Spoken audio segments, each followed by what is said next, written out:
আজ আমরা উচ্চ মাধ্যমিক WBH এর টেস্ট পেপার সলভ করব। বিষয় হচ্ছে রাষ্ট্রবিজ্ঞান, যার সেট হচ্ছে সেট নম্বর 7, পেজ নম্বর C10 এবং C11 এ যেটা রয়েছে। তো চলো শুরু করা যাক। শুরু করার আগে বলে রাখি, এখনো পর্যন্ত দ্য পলিটি গুরুর ফ্যামিলিতে যদি যুক্ত না হয় তাকে সাবস্ক্রাইব করে যুক্ত হয়ে যাও, আর বন্ধুদের কাছে শেয়ার করতে একদম ভুলো না। তো চলো, তো আজকে কি থাকছে, WBH এ inter school test question paper যেটা রয়েছে পেজ নম্বর C10 এবং C11। আর বলে রাখি, আমরা কিন্তু শুধুমাত্র MCQ এবং SQ করব, ওকে, এবং সেট নম্বর 7। তো প্রথম প্রশ্ন কি রয়েছে, 1 নম্বর 1 ঠান্ডা লড়াই শব্দটি প্রথম প্রয়োগ করেন বার্নার্ড বারুচ, তাই না? Option B. নেক্সট কোশ্চেন 2 দাগ, পশ্চিমী সামরিক জোট ন্যাটো, অপশন এ। নেক্সট 3 দাগ, ঠান্ডা যুদ্ধের একটি মূল কারণ মতাদর্শগত বিরোধ। 4 দাগ, ওয়ারশ চুক্তির কেন্দ্রীয় শক্তি হচ্ছে রাশিয়া। 5 দাগ, ঠান্ডা লড়াইয়ের সূচনা হয়েছিল কোন যুদ্ধের পর? দ্বিতীয় বিশ্বযুদ্ধের পর, তো অপশন বি। 6 দাগ, জাতীয় স্বার্থ হলো বিদেশ নীতির মূল ধারণা, এ কথাটি বলেছেন কে? Frankl, option C. Next question 7 দাগ, নিরাপত্তা পরিষদের প্রধান কার্যালয় রয়েছে কোথায়? নিউ ইয়র্কে, তাই না? Option A. নেক্সট কোশ্চেন 8 দাগ, কোন সম্মেলনের মাধ্যমে জাতিপুঞ্জের প্রতিষ্ঠা হয়? দেখো, আটলান্টিক ঘোষণা, মস্কো সম্মেলন, ইয়াল্টা সম্মেলন, এখানে কোনোটি নয় হবে অ্যাকচুয়ালি, ঠিক আছে। কিন্তু কেউ কেউ এখানে আটলান্টিক ঘোষণা বলে থাকেন, কারণ এই যে প্রথম দ্বিতীয় বিশ্বযুদ্ধের পরবর্তীকালে এই সম্মেলনের মাধ্যমে একরকম চিন্তা করা হয় এই যে সম্মিলিত জাতিপুঞ্জের কথা, কিন্তু কিন্তু তখন প্রতিষ্ঠা হয়নি, তাই না? কিন্তু পরবর্তীতে একটা পুরোপুরি সিদ্ধান্ত নিয়ে নেওয়া হয় যে সম্মিলিত জাতিপুঞ্জ গঠন হবে। এই আটলান্টিক সনদে মাত্র 2 জন মানুষ ছিল, তারা মিলে হয়ে গেল একটা প্রতিষ্ঠান, তাই না? এটা যেহেতু আন্তর্জাতিক প্রতিষ্ঠান ছিল, এই আটলান্টিক ঘোষণাই হয়নি, এর মধ্যে কোনোটাতেই হয়নি অ্যাকচুয়ালি, কিন্তু অনেকে আটলান্টিক ঘোষণা বলে থাকেন। কিন্তু আমরা জানি একটা সম্মেলনকে যদি বলা যায় সেটা হচ্ছে সান ফ্রান্সিসকো, যে সম্মেলনটা রয়েছে ওই সম্মেলনকে বলা যায়। তো এখানে যেহেতু ওটা যদি থাকতো আমরা ওটা দিতাম, দিইনি, ওকে। নেক্সট 9, সম্মিলিত জাতিপুঞ্জ দিবস পালন হয় 24শে অক্টোবর। নেক্সট 10 দাগ, সম্মিলিত জাতিপুঞ্জের পূর্বসূরি প্রতিষ্ঠানের নাম হচ্ছে জাতিসংঘ, অপশন বি, ওকে। নেক্সট 11 দাগ, ক্ষমতা স্বতন্ত্রীকরণ নীতির প্রধান প্রবক্তা হচ্ছেন মন্তেস্কু। 12 দাগ, ভারতে জরুরি অবস্থা জারি করা হয়। ভারতে এই পর্যন্ত 3 বার জরুরি অবস্থা জারি করা হয়েছে, ঠিক আছে। প্রথমে করা হয়েছিল 1962-তে, তারপরে 1971-এ, তারপরে 1975-এ। এই তিনটের মধ্যে কোনটা রয়েছে এখানে দেখি, 1975 রয়েছে, 62ও নেই, 71ও নেই, তো আমরা 1975 দেব। নেক্সট, আমলাতন্ত্রের সবচেয়ে গুরুত্বপূর্ণ কাজ হচ্ছে কি? নীতি নির্ধারণ, আইন প্রণয়ন। এখানে দেখো নীতি নির্ধারণ হবে, অপশন এ। নেক্সট কোশ্চেন, ভারতের নিয়মতান্ত্রিক শাসক হলেন রাষ্ট্রপতি, আর প্রকৃত শাসক প্রধানমন্ত্রী। নেক্সট কোশ্চেন, অর্ডিন্যান্স বা অধ্যাদেশ জারি করার ক্ষমতা রয়েছে শাসন বিভাগের। নেক্সট, সংবিধান ব্যাখ্যার দায়িত্ব সরকারের যে বিভাগের উপর রয়েছে সেটা হচ্ছে বিচার বিভাগ, তো এখানে হবে অপশন বি।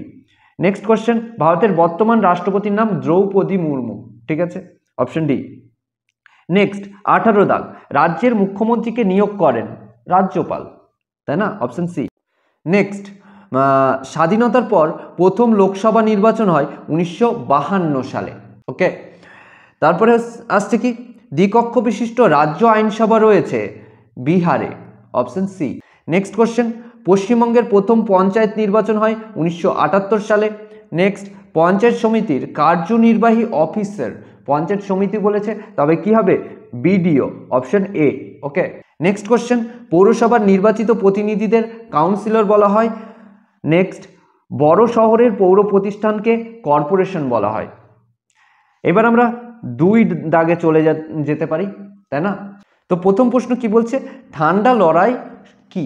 দেখো, দ্বিতীয় বিশ্বযুদ্ধের পরবর্তী সময়ে সোভিয়েত ইউনিয়নের নেতৃত্বে সমাজতান্ত্রিক জোট এবং মার্কিন যুক্তরাষ্ট্রের নেতৃত্বে ধনতান্ত্রিক জোট, এর মধ্যে যে পারস্পরিক দ্বন্দ্ব, রেষারেষি বা উত্তেজনাপূর্ণ সম্পর্কের সৃষ্টি হয় তাকেই ঠান্ডা লড়াই বলে, ওকে।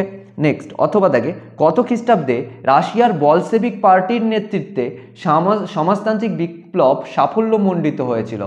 1917 সালে, ঠিক আছে।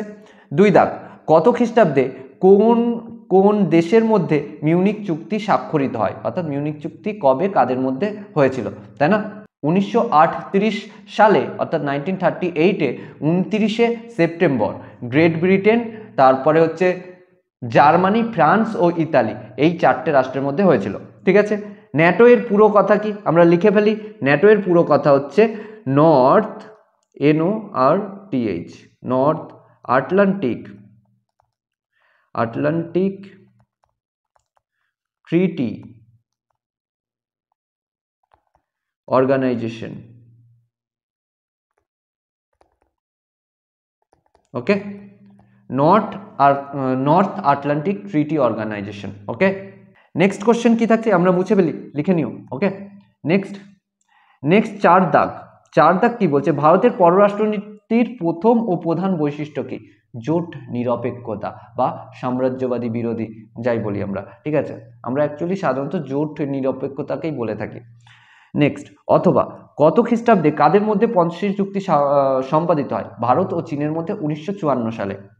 5 দাগ, কত খ্রিস্টাব্দে কোন কোন দেশের মধ্যে সিমলা চুক্তি স্বাক্ষরিত হয়? 1972 সালে ভারত এবং পাকিস্তানের মধ্যে। কেন হয়েছিল? কাশ্মীর সমস্যা সমাধানের জন্য। ঠিক আছে, 6 দাগ, বিদেশ নীতি কার্যকর করার একটি মাধ্যম লেখো। কূটনীতি। আরও একাধিক রয়েছে, যেরকম সামরিক শক্তি হতে পারে, এছাড়া অর্থনৈতিকভাবে সাহায্য করা হতে পারে। ঠিক আছে, নেক্সট কোশ্চেনে যাওয়া যাক। সম্মিলিত জাতিপুঞ্জের প্রধান উদ্দেশ্য কি?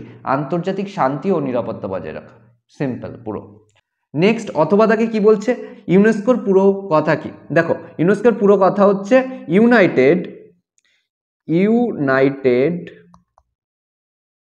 Nation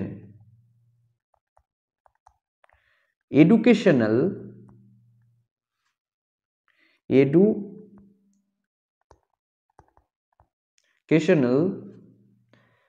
scientific SCIENTIFIC scientific and cultural organisation.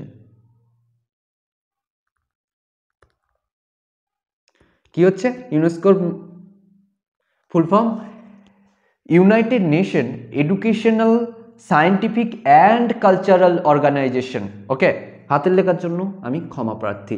Okay, next, তো চলো নেক্সট কোশ্চেন কি থাকছে, জাতিপুঞ্জের মহাসচিব কিভাবে নির্বাচিত হয়? নিরাপত্তা পরিষদের পরামর্শক্রমে সাধারণ সভা কর্তৃক নির্বাচিত হয়।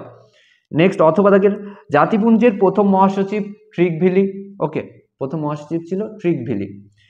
9 দাগ, ভেটো ক্ষমতা কি? দেখো, ভেটো হলো এমন একটা ক্ষমতা যার মাধ্যমে কোনো ব্যক্তি বা প্রতিষ্ঠান কোনো সিদ্ধান্ত, প্রস্তাব বা আইন কার্যকর হওয়া আটকাতে পারে।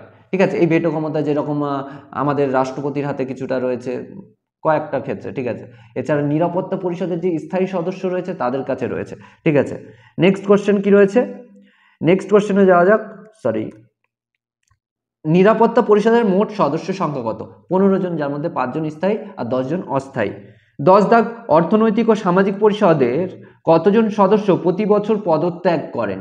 1/3, অর্থাৎ আমরা বলতে পারি 18 জন মতো। 54 মধ্যে যদি 1/3 করা হয় 18। ঠিক আছে, অ্যাকচুয়ালি তোমাদের বইতে 1/3 লেখা রয়েছে, কিন্তু যদি সংখ্যা দিয়ে দেয় তাই আমরা বলে দিলাম 18 জন হবে তখন। ঠিক আছে, নেক্সট, শাসন বিভাগ কখন অর্ডিন্যান্স জারি করতে পারেন? উত্তর হবে আইনসভার অধিবেশন বন্ধ থাকাকালীন। ওকে, অথবাতে কি বলেছে? আইনসভার 2টি কাজ লেখো। এক হচ্ছে আইন প্রণয়ন করা, 2 হচ্ছে বাজেট অনুমোদন করা বা বাজেট প্রদান করা। ঠিক আছে, নেক্সট কোশ্চেন কি থাকছে? 12 দাগ, বিচার বিভাগের স্বাধীনতার 2টি শর্ত। 1 নম্বরে আমরা বলতে পারি যে বিচারপতিদের কার্যকালের স্থায়িত্ব প্রদান করা, আর 2 নম্বর বিচার বিভাগকে আইন বিভাগ এবং শাসন বিভাগের প্রভাব মুক্ত রাখা। ঠিক আছে, নেক্সট 13, ভারতের রাষ্ট্রপতি কোন কোন বিলে সম্মতি দিতে বাধ্য? যেরকম আমরা বলতে পারি অর্থ বিলে এবং সংবিধান সংশোধনের ক্ষেত্রে যে বিলগুলো পাশ হয়ে যায় সেগুলোর ক্ষেত্রে। ঠিক আছে, নেক্সট, অথবা ভারতের প্রথম রাষ্ট্রপতির নাম কি? ডক্টর রাজেন্দ্র প্রসাদ, তাই না? নেক্সট, স্বেচ্ছাধীন ক্ষমতা প্রয়োগ করেন কে? স্বেচ্ছাধীন ক্ষমতা প্রয়োগ করেন হচ্ছে রাজ্যপাল। এই রাজ্যপালের হাতেই একমাত্র স্বেচ্ছাধীন ক্ষমতা রয়েছে। ঠিক আছে, ভারতবর্ষে। নেক্সট, ব্লক পর্যায়ে স্বায়ত্তশাসনমূলক প্রতিষ্ঠান কোনটি? দেখো, গ্রাম স্তরে কি রয়েছে? গ্রাম পঞ্চায়েত। ব্লক স্তরে রয়েছে পঞ্চায়েত সমিতি, আর জেলা স্তরে রয়েছে জেলা পরিষদ। তাহলে এখানকার সঠিক উত্তর কি হবে? পঞ্চায়েত সমিতি, তাই না? নেক্সট কোশ্চেন, গ্রাম পঞ্চায়েতের সবাই কে সভাপতিত্ব করেন? পঞ্চায়েত প্রধান। অথবা পশ্চিমবঙ্গের পৌর অঞ্চলের তিনটি কর্তৃপক্ষ কি কি? তিনখানা কর্তৃপক্ষ রয়েছে, তাই না? 1 নম্বর আমরা বলতে পারি যে পৌরসভা, 2 নম্বর আমরা বলতে পারি চেয়ারম্যান, আর একটা বলতে পারি স্বপরিষদ চেয়ারম্যান। ঠিক আছে, ক্লিয়ার? এবার 3 দাগের কোশ্চেন চলে আসছে, অর্থাৎ বড় কোশ্চেন, তোমরা দেখে নাও। আর আজকে এই পর্যন্তই, সঙ্গে থাকার জন্য ধন্যবাদ।